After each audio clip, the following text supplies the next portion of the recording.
उत्तर प्रदेश विधानसभा चुनाव के ऐलान का मैं स्वागत करता हूं और मुझे पूरा विश्वास है कि महाराष्ट्र में हम फिर से सरकार में वापसी करेंगे और झारखंड में जेएमएम, कांग्रेस और राष्ट्रीय जनता दल की सरकार को जनता उखाड़ फेंकेगी और वहां भी सुशासन का, विकास का, भ्रष्टाचार मुक्त झारखंड का या कमल खिलाने का काम करेगी। और भाजपा जिस प्रकार से हरियाणा में सरकार बनाने में सफल हुई है, हमें पूरा विश्वास है कि हम महाराष्ट्र में तो सरकार फिर से बनाएंगे ही, लेकिन झारखंड में भारतीय जनता पार्टी बड़ी विजय दर्ज करेगी और उत्तर प्रदेश के जो उपचुनाव है वो अभी भारतीय जनता पार्टी जीतेगी। सर, मिल्कीपुर छोड़ के 9 सीटों पर चुनाव होने जा रहे हैं। सर, समाजवादी पार्टी का कहना है कि जब भी मिल्कीपुर में चुनाव होगा तो समाजवादी पार्टी ही जीतेगी वहां से। नहीं, जब चुनाव होगा तो उसका इंतजार करें श्री अखिलेश यादव जी और उनकी पार्टी के लोग, और विश्वास रखें कि 2017 में भारतीय जनता पार्टी का कमल मिल्कीपुर में खिला था।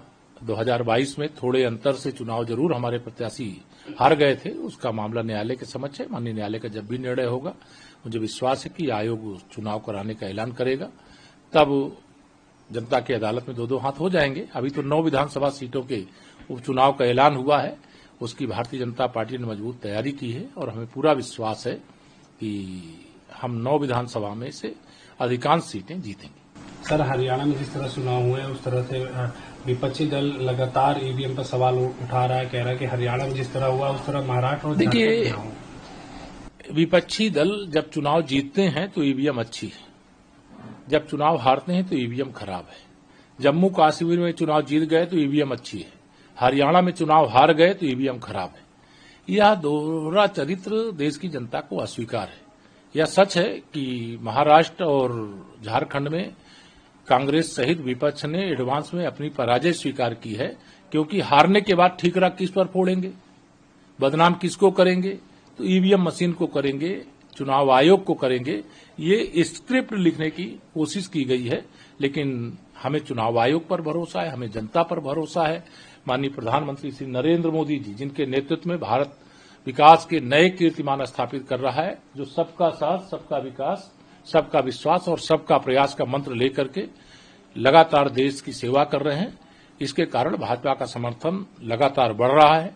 लोकसभा के चुनाव में जो झूठ के आधार पर, जो संविधान आरक्षण के नाम पर जनता को गुमराह करके कुछ सीटें अर्जित कर लिए हैं, अब उनकी इस प्रकार की साजिश, इस प्रकार की कोशिश जनता ही सफल नहीं होने देगी और भारतीय जनता पार्टी का एक एक कार्यकर्ता दिन रात परिश्रम करके कमल खिलाने और कमल की सरकार बनाने का प्रयास करेगा।